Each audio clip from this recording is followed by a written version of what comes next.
Highest kill count in Bleach? Saiyans versus Viltrumites, Isshin and the Soul Society arc. Guys, these what ifs are insane, and they were all sent to me by you. So today, guys, for a little Christmas celebration, we are exploring multiple different what ifs that I haven't had the time to get to, but now we're finally getting to it. So welcome back, and if you're new here, then also welcome. Like I said, this is about to be a blast. These are what ifs that don't exactly make a 30-minute long video, but are still a ton of fun.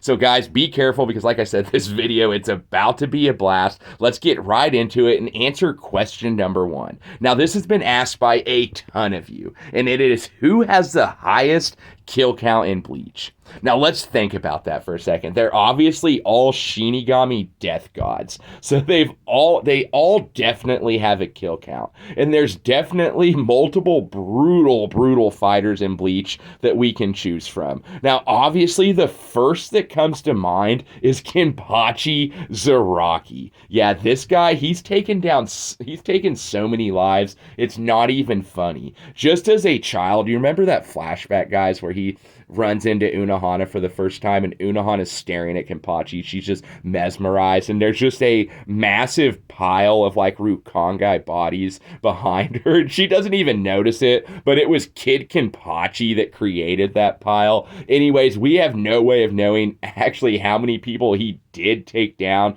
obviously as a child in the Rukongai, but the man is just battle hungry. He's had so many battles, it's unreal. So his kill count has to be up there. He's definitely top 3. Now, obviously, we've got Unohana, guys, and we don't know how many kills she actually has, but she was known as the most dangerous person in Soul Society. Or not dangerous, but she was pretty much a ruthless killer. Yamamoto was obviously numero uno when it comes to most dangerous, but Unohana definitely had a kill count that was up there, and I would probably make her number 1 if it wasn't for the man that I just mentioned, Head Captain Yamamoto. I would have to say he, by far, has the most kills in Bleach. This man is over 1,000 years old, and back in the original Quincy Blood War, this man was ruthless. He took down Shinigami, Quincy, whoever stood in his way. And in that incredible flashback we get of Yamamoto just walking up a pile of Shinigami and Quincy to Yhwach to finally defeat him, guys. So I would say numero uno as far as kill count goes, it's definitely Head Captain Yamamoto. But a great honorable mention would be Yhwach, the leader of the Quincy. That man is definitely slaughtered many of people throughout his conquering. You've got all the stuff in the beginning when he was forming the Lichtreich. Who knows if he was on the front lines or not, but he's definitely taken down his fair share of foe, innocent people. It didn't matter. So Yhwach is definitely an honorable mention, of course with Unohana, but number 1, guys, is Head Captain Yamamoto. I would say without a doubt, he has the highest kill count in the entire story. That was an incredible first question. Now, obviously, if you can think of someone that has slayed more people than this man right here, Head Captain Yamamoto, then tell me in the comments below. I'd love to discuss it. Anyways, moving on to question number 2, another great what if. What if Ichigo became a captain in the Gote 13? Now, this one's also a fun one, and a ton of you have asked me this question, and we actually went over it in one of our best videos. What if Ichigo never lost his powers in his fight against Aizen? Shameless plug. That video is almost at 60K now. It was a ton of fun. But we talked about the Soul Society extending an offer to Ichigo to be a captain in that video. And we kind of just discussed that Ichigo probably wouldn't even go for it in the first place. He's not really the type to take on a ton of responsibility like that. And keep in mind, guys, has a human life. So Ichigo hasn't passed away yet and actually became an official part of Soul Society. So I really don't see it making much sense for Ichigo to become a captain. Now, would it be fun? Yes, I could totally see him taking on like Ukitake's squad or maybe Isshin's old squad. That would be a ton of fun. But something for Ichigo that I think would be a lot more fun than actually becoming a captain is if he stayed, obviously, an extension of the Soul Society. They're always calling Ichigo when they need help. And now that he's an adult, I think it'd be fun for him to be a leader of like a separate division of like fighters that fight on Earth. So, like, similar to like Genjo Kujo and the Executioners and like the Fullbringers, Ichigo would have a group of obviously like Chad, Uryu, Orihime, that mainstay crew. But he could also bring in some powerful Fullbringers, help them use their powers, and just be like a separate fighting force of the Soul Society, but like an Earth branch led by Ichigo and Kurakura Town. I think something like that would be a ton of fun. Like I said, Ichigo's always coming to the rescue of the Soul Society. Now, we don't even know if Central 46 would want a Quincy as a captain. Like, that would be extremely taboo. Now, I know that they have holified Shinigamis as captains now, but guys, a Quincy captain. Now, they do have a soft spot for Ichigo, but I just never see Ichigo becoming a captain. Now, if Ichigo were to live a long life and pass on and then go to the Soul Society, then maybe I could see him working his way up through the ranks and becoming a captain. But anyways, guys, I think Ichigo far more prefers his life in Kurakura Town over ever becoming a captain. Now, if he were forced to have to live in Soul Society because of his power and like his friends would need soul tickets and stuff, I think Ichigo would literally just move his entire family to Soul Society. Anyways, that may be a video for another day. I just don't see Ichigo having any desire to be a captain. Obviously, he's still going to want to help them, but he wouldn't want to be a captain. But that was definitely a fun question. Now, I cannot wait to get into question number 3. But before we do, tell me in the comments below, do you think Ichigo would ever become a captain? And if you do, which squad do you think he would join? Or do you like my idea of the separate fighting force branch as like a Kurakura Town branch fighting force? Anyways, tell me in the comments below. That was definitely a fun question. Now, let's move into question number 3 and what if number 3. What if Isshin went to Soul Society with everyone in the Soul Society arc? Okay, this one's extremely interesting and could be a ton of fun. Now, obviously, the first thing that comes to my mind is Ichigo learning about his lineage this soon in the story when he's this raw with his powers. That would be a lot for him to kind of grasp onto. Now, would he be as mature as he was in fake Kurakura Town and be like, Dad, whenever you're ready to talk about this, we can talk about it? Or would he have a totally different reaction? Now, obviously, when we were all reading that weekly, we were like, Ichigo, we want to know. So stop saying that to your dad. Let him tell us. Anyways, I think that whole dynamic would be cool. Pretty much, Isshin would act as the leader of this very raw group of fighters. Everyone's extremely raw in the very beginning. And honestly, if Isshin went with them, I think it would change the entire dynamic of the arc. Now, obviously, they're still going there to save Rukia, so they would be a foil to Soul Society, or Soul Society would still be a foil to them.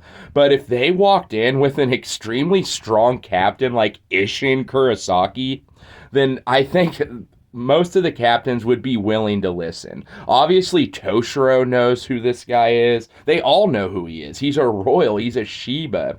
Now, what could be fun is obviously if we still have the Soul Society acting as the foil and Isshin does kind of have to get his hands dirty, per se, it could be a ton of fun for the captains to come to try to stop them, stop the intruders. And Isshin's there and like an all-out battle ends up starting. And this would be a great chance for Isshin to be like, all right, Ichigo, I'm about to show you the pinnacle of what a Soul Reaper can do. Like, stand back, because I'm about to release my Bankai. And this could be how we learn about Bankai in the very beginning.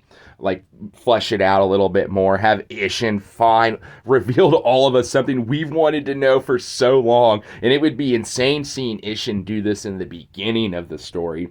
Guys, just real quick, what do you think Isshin's Bankai actually was? Like, Aizen obviously was weary enough to like slash Isshin in the back so he couldn't activate his Bankai. He was too injured to in his fight against the Hollow White.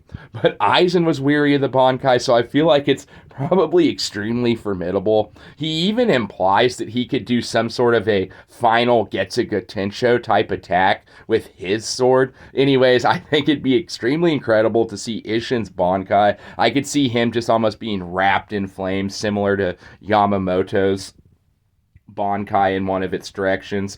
It'd be a ton of fun. Isshin's an extremely fun character. When he was first introduced in Fate Kurakura Town, he arguably like skipped up a list of characters to my like number one favorite. I'm like, did he just flick Aizen into a building? The same Aizen that just pretty much embarrassed most of the Gote and the Vizard. Anyways, I think this could be a ton of fun. Isshin traveling to Soul Society, really flexing his powers, showing us what a true Shinigami can do, while also showing Ichigo what a true Shinigami could do. Like I said, this is a ton of fun. Tell me in the comments below, first of all, what do you think Isshin's Bankai is? And how do you think Isshin being involved in the almost very beginnings of Bleach, how do you think that would change the story? I love talking about Isshin. Like I said, he's an incredible character. He's Ichigo's dad. He's literally one of the coolest shonen dads there is. Anyways, I love Isshin, so I love that we got a chance to talk a what if like this. That was a fun question. Anyways, now let's move on to the fourth and final what if, guys. This one's extremely interesting, and I think you'll find it very fun. What if Nappa and Vegeta were sent to conquer Viltrum? Could they do it? Okay, guys, this one was almost the thumbnail. It's almost better than the Bleach kill count video. We've got the Viltrumites from the hit TV show and comic book Invincible, paired up against the ultimate warrior race, the Saiyans, in Nappa and Vegeta. Guys, I find this dynamic extremely fun. This is like a universal-sized what if. So, okay, the premise, it's already forming in my head a story here. So, okay, the premise would probably be Frieza, the Emperor of the Universe, decides to send his Saiyan elites, Nappa and Vegeta, to conquer the planet of Viltrum in his name. Oh man, guys, maybe this should have been a video because this sounds like a lot of fun. So pretty much, if you're not familiar with the Viltrumites, they're pretty much like new school fighting machines. So like the Saiyans, they're like OG conquerors, obviously. Like, we're all familiar with them. But the Viltrumites, they're extremely brutal in nature as well. Like, advanced super soldier humanoids, guys. The Saiyans and the Viltrumites are just two insanely strong race of aliens that, like I said, have both garnered quite the reputation for conquering planets. Like, just so much goes into making both these races so cool, so the battle would be awesome. Obviously, you've got their, like, innate combat ability, their unique biology. The Saiyans and the Viltrumites both have, like, insanely unique biology. Anyways, I'm getting off topic. What would happen here is Nappa and Vegeta would hop in their iconic space pods and head off to Viltrum to go and battle the Viltrumites. Now, as far as like the Invincible comic book and the Invincible TV show and all that, it's quite different. But more or less how I imagine it is like all the heavy hitter Viltrumites would be on planet Viltrum, waiting for this and the invasion of Nappa and Vegeta, obviously. Now, this would be more formed if we actually made a video out of it. This is kind of off script, but you got Nappa and Vegeta, and they arrive on Viltrum. So all the heavy hitters are on Viltrum. You've got like Thrag, Emperor or Regent Thrag, Nolan Grayson, legendary Viltrumite. Oh man, I forget all the Viltrumites' names. Conquest. Anyways, you'd have all the strongest Viltrumites. They'd be on Viltrum because we want Viltrum to be at their very strongest, obviously. Nappa and Vegeta arrive, and like you'd have Cyberman. I didn't even think about the Cyberman.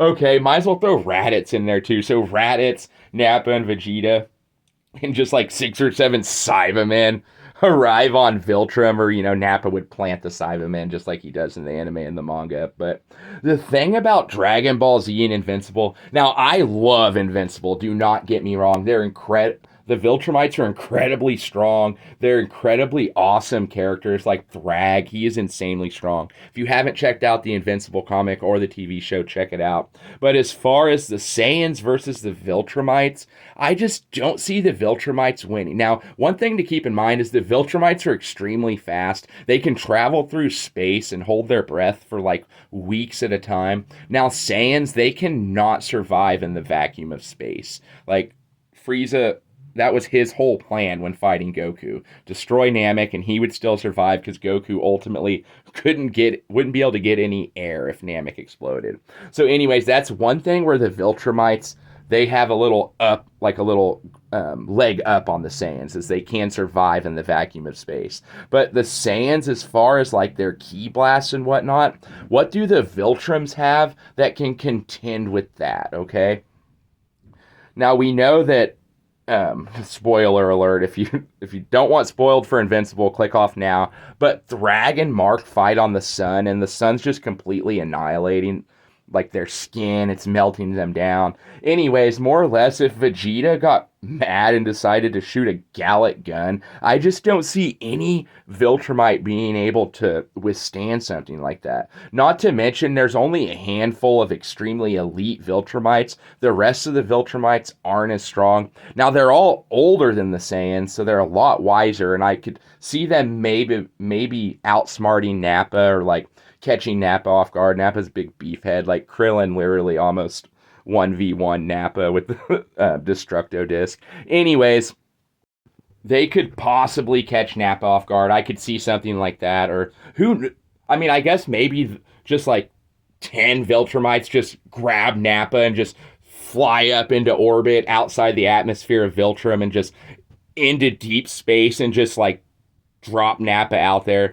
Now that's far-fetched because Nappa would probably be able to, like, I don't know what I can say on YouTube, but it'd be brutal. Nappa would be like snapping them apart. It's just when it comes to strength, Nappa, just fooling around, has a planet level attack. When we first see Nappa arrive on Earth, he does that attack where he like puts his two fingers up into the air and it just annihilates the entire city. I just see Vegeta and Nappa having way too much firepower for the Viltrums to handle. And we haven't even talked about the Ozaru transformations. Guys, it would be absolutely game over for the Viltrumites. Now, Thrag's extremely strong, but Ozaru Vegeta would just crush Thrag. Now, guys, if you think I'm wrong, if you think I'm just completely off with this, my Invincible knowledge isn't quite up to par like it is DBZ or Bleach. Now, I would love to start talking Dragon Ball Z in the future. I have tons of fun what ifs already recorded. Like, what if every Namekian on planet Namek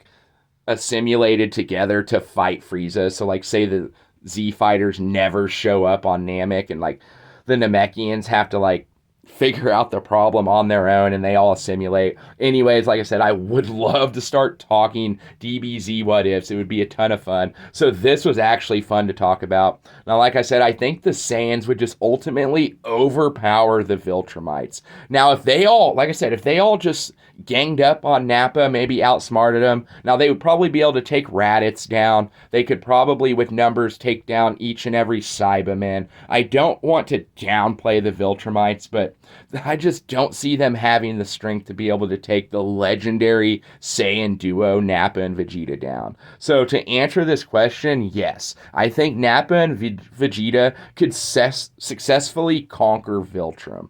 And it all just depends at what time they arrive. Like, is it pre-Scourge, post-Scourge? Anyways, don't want to spoil anything for anyone who hasn't read the Invincible comic. That was definitely a fun question. I saw someone ask, what if an army of Viltrumites invaded the Serete? Now, that's a whole different story. Ultimately, I think the hacks abilities of the Bleach universe would give the Viltrumites also a ton of trouble. Now, don't get me wrong, guys. The Viltrumites, they are insanely strong. They're planet conquerors. Their strength and speed and durability is just insane. They've got anyway, I probably shouldn't even get into those. The Viltrumites are tough, but when it comes to the Saiyans, guys, they're just way too strong for the Viltrumites. Now, would it be a ton of fun? These as far as our animations that we're creating for this channel, guys, the ones I'm always ranting about that eventually we're going to create as soon as this channel can get some traction, this would be a fun one.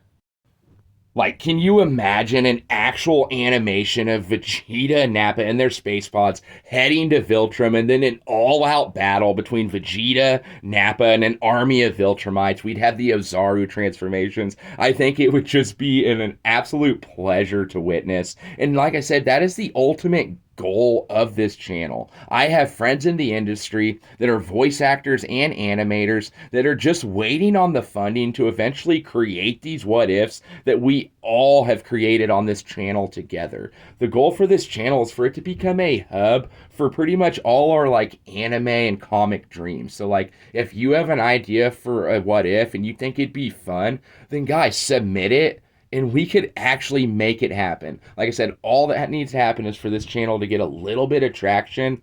And if it makes some money, then I can pay these animators, pay these voice actors, and we can bring these awesome what if animations and ideas to life. Anyways, guys, that's just a dream for this channel. Until then, we're still going to have fun discussing these incredible what ifs. All 4 of the questions today were just out of this world. I absolutely loved the first one. I think it'll be the thumbnail. Loved all of them. The last one was extremely interesting. Loved diving into the world of Dragon Ball and, of course, Invincible. The Saiyans and the Viltrumites just have so much in common. I could go on and on about both those warrior races. They're just a ton of fun. Guys, every question today was a blast. I want you guys to be extremely interactive in the comments below, guys. Tell me what you think of all 4 questions. Give me an answer because I would love to discuss Bleach tonight while I'm enjoying Christmas Eve with all my friends and family. I hope all you guys are having a great holiday as well. If you don't celebrate, then I hope you're at least having a great day. We've got some incredible videos coming down the pipeline. Guys, we've literally got a Kuraku video. A ton of you have been asking me to do a video with Kuraku exploring different fights and whatnot. And guys, I have delivered, and it is an insane video. So be on the lookout for that in the next 3 or 4 days.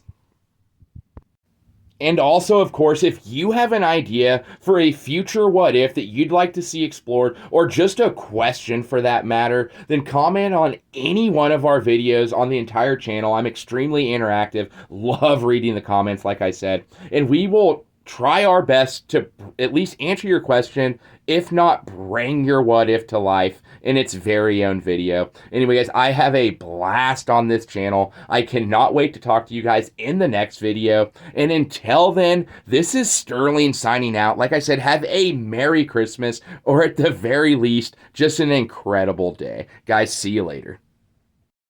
Editing Sterling here. I do not know why I recommended Ichigo taking over for Ukitake as a captain of Ukitake's old squad. That's obviously Rukia's squad. I could see Ichigo totally taking over for Isshin, though, or maybe taking over for Kamamura, because, guys, let's all face it, Iba does not deserve to be a captain. Anyways, with that being said, guys, have a great holiday. Have a great day. This is Sterling signing out.